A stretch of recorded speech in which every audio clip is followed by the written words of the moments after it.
Now to the latest on the collapse of Silicon Valley Bank, the largest bank to fail in the United States since the 2008 crisis. The collapse comes after the shocking announcement of $1.8 billion in losses, causing the company to sell bonds at a massive loss. Investors with the bank have until Monday, or they have to wait until Monday, to receive up to $250,000 in funds.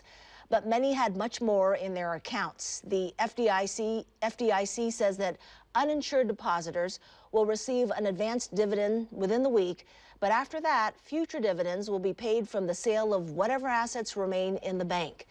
This collapse triggered the largest bank run in U.S. history on Thursday. Customers of the bank withdrew $42 billion. That's over $1 million every single second for 10 hours. One of the bank's clients is Slumberkins, a beloved stuffed creature company that's based out of Vancouver. Fox 12's Drew Marine spoke with the company's co-founders today, and they say the outpouring of support has been everything to them over the last 48 hours.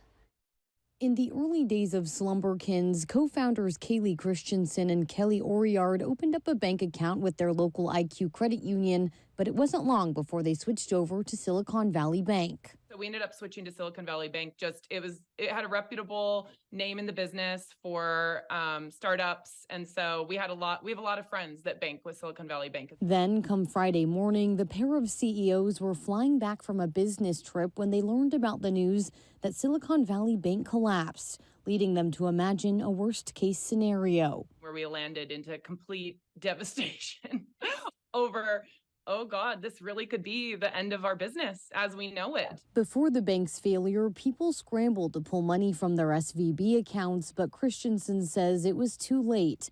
The Federal Deposit Insurance Corporation, or FDIC, had already taken over. Starting Thursday, we ended up trying to initiate the transfer of our cash out of Silicon Valley Bank, and it was a situation where the online portals were failing. We couldn't get a hold of the account managers, and it was just pure chaos and no communication. Christensen says luckily their IQ account was still open, and that's where the money from all sales will go for now. She also says they'll be able to get at least $250,000 back, which is the government's limit on deposit insurance. But it's unclear whether they'll get the rest of the money that was in their SVB account. We're hopeful that we can bounce back from it. It's a big hit. It's a big punch to the gut. It was the majority of our operating capital. Despite this setback, Christensen and Oriard decided to practice what their products preach. Their narwhal helps parents teach kids problem-solving skills, and the alpaca provides a lesson in stress relief. With this in mind, they put out a call for help on social media, asking customers to share the word and support them by placing an order if they can.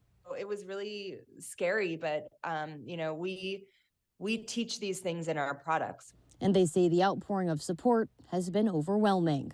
We wanted to make it clear that even them sharing the post, even them telling a friend or a neighbor is such an important piece of how they can help rally around the brand. And that has rang true, for that post to have been shared over 10,000 times now, is incredible. Drew Marine, Fox 12 Oregon.